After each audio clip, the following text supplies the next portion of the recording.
السلام عليكم، كيف الحال؟ عمركم سألتوا حالكم عن الجانب المخفي من الشخصية النرجسية أو عن الأشياء والأسرار اللي بخفيها عنك النرجسي عشان أنت ما تعرفها؟ لأنه إذا عرفتها راح تكشف جميع أوراقه وراح تبطل مكترث لأساليب التلاعب اللي بيعملها عشان يكسب من وراها التزويد النرجسي منك أنت. بهذا الفيديو إن شاء الله راح أحكي لكم عن 6 أسرار وأشياء بخفيها عنك الشخص النرجسي.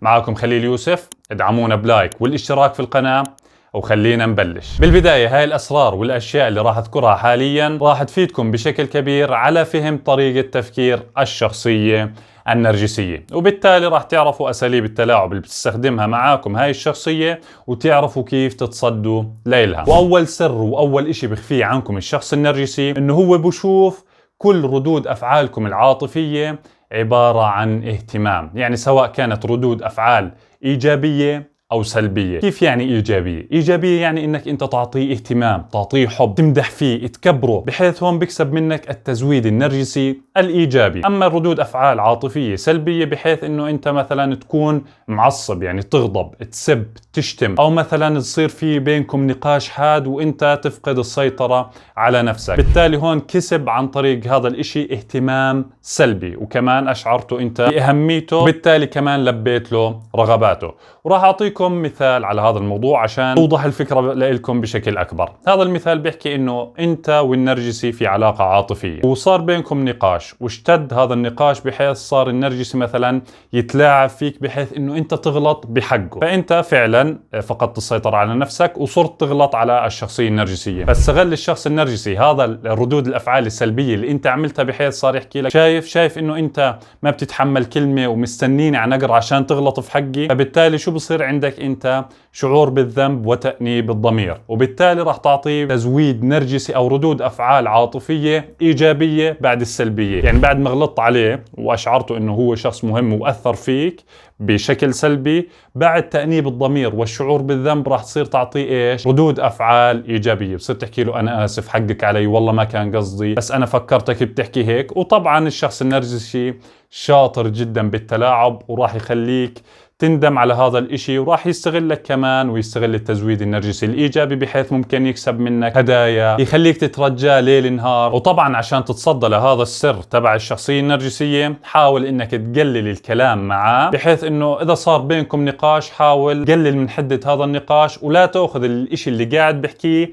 على محمل شخصي، وحاول اختصر وابتعد عن الموضوع. يعني حاول لا تفوت معاه بنقاش لانه النقاش راح يكون عقيم من شقة واحدة وهو طبعا راح يكون كسبان. ثاني سر بخفيه عنك الشخص النرجسي واللي هو بيحاول يحافظ على العلاقة مش عشانه بحبك بس عشان يستغلك ويستمد من خلالك التزويد النرجسي. ممكن انت تلاحظ هذا الاشي وتستغرب رغم انه في مشاكل كثير بينكم، ورغم انه النرجسي دائما بيحكي لك انت مين حبك، مين اللي تحملك، انت واحد يعني ما بتستاهلني اكون موجود ضمن حياتك. ورغم كل هذا اللي قاعد بصير بتلاقيه انه بيرجع للعلاقة وبيحاول يحافظ عليها. حتى مثلا انت بيوم من الايام قررت انه تطلع من العلاقة وتستغني عن الشخصية النرجسية، راح تلاحظ انه الشخص النرجسي قاعد بيرجع بيعمل لك فترة اللوف بومبينج واللي هي قصف الحب بحيث يرجعك للعلاقة ويوعدك وعود كاذبة بانه هو مثلا راح يتغير. واي شخص ما عنده خلفية عن العلاقات السامة ممكن يفكر والله هو عشان مش قادر يتخلى عني وعشانه بحبني قاعد برجع على العلاقة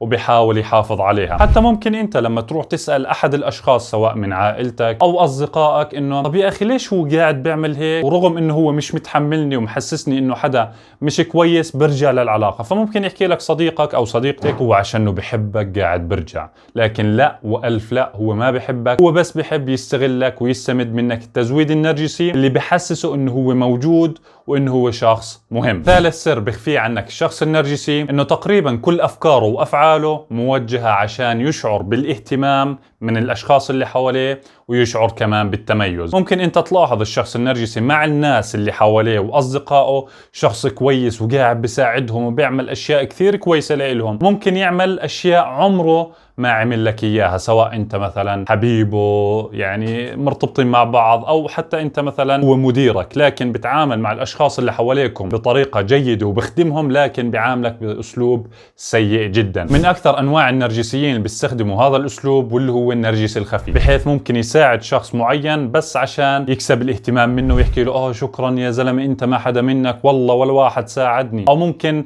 مدير يساعد موظف عنده بحيث انه يكون في اشي بالمقابل، انه يوصلوا مثلا للبيت بس يخلصوا الدوام. او انه يقوم النرجسي بيوم من الايام بالتبرع بشكل كبير لشخص معين امام الناس، وهذا ممكن نعتبره بالاسلام يعني هو رياء، قاعد بيعمل هيك بس عشان يلفت الانتباه. انا عملت وانا سويت، يا الله ما احسنني، شوفوا مثلا فلان ما في احسن منه، والله تبرع بمبلغ 2000 ولا 3000 دولار بس عشان يساعد عائلة فقيرة. لكن هو بكون هدفه مش المساعدة، الهدف انه يكسب تزويد نرجسي وكمان تتسلط الأضواء عليه. أما رابع سر بخفي عنك الشخص النرجسي بأنه يحكي لك أنا راح أتغير، لكن لا وألف لا، عمره ما راح يتغير. ممكن يحاول يقنعك الشخص النرجسي ويحكي لك بعد مثلا مشكلة معينة أنا قاعد بتغير، قاعد بحاول أتغير للأحسن، بس بدي إياك تساعدني مشان الله، خليك معي. ممكن تشوف مني أخطاء لكن أنا قاعد بحاول، لكن عمرك ما تصدقه لأنه هذا الشخص كذاب.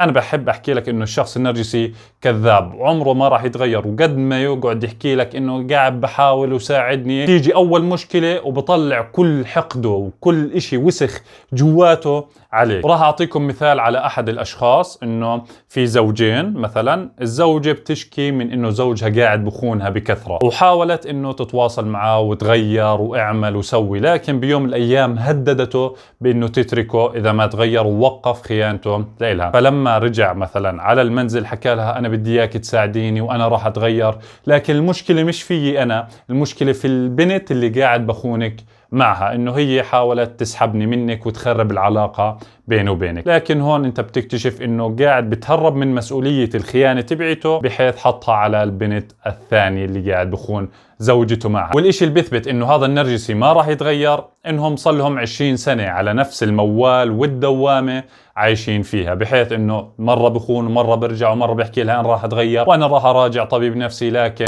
مع الأسف ما صار أي تغيير. أما خامس إشي بخفي عنك الشخص النرجسي وما بده إياك أبدا إنك تعرفه، بإنك شخص محبوب وبتقدر تحب وتنحب، خصوصا إذا كنت أنت بالزمانات عايش مع عائلة نرجسية، بحيث العائلة النرجسية ونفسه النرجسي قاعد بحكي لك إنه مين اللي حبك، مين اللي راح يتحملك غيري، الله يعينه اللي بده ياخذك. فساعتها راح يستغل هاي الأشياء ويقنعك من الداخل بإنه أنت شخص غير محبوب ومين اللي بده يتحمل كل هذا. لكن العكس صحيح، إنه أنت شخص محبوب وبتقدر تعيش حياة صحية مع شخص يعطيك حب حقيقي ومش يستغلك ويكسب من وراك التزويد النرجسي. وغير هيك هو بكون خايف بانك تعرف هذا السر، بحيث انه اذا عرفت انك انت شخص محبوب وبتقدر تحب وتنحب، ساعتها ممكن تتخلى عن هذا النرجسي وتتخلى عن الاشياء اللي قاعد بعطيك اياها، او الحب اللي على اساس هو حب اللي قاعد بعطيك اياه، بحيث تطلع من هاي العلاقة وتدور على حب جديد. خصوصا للاشخاص مثلا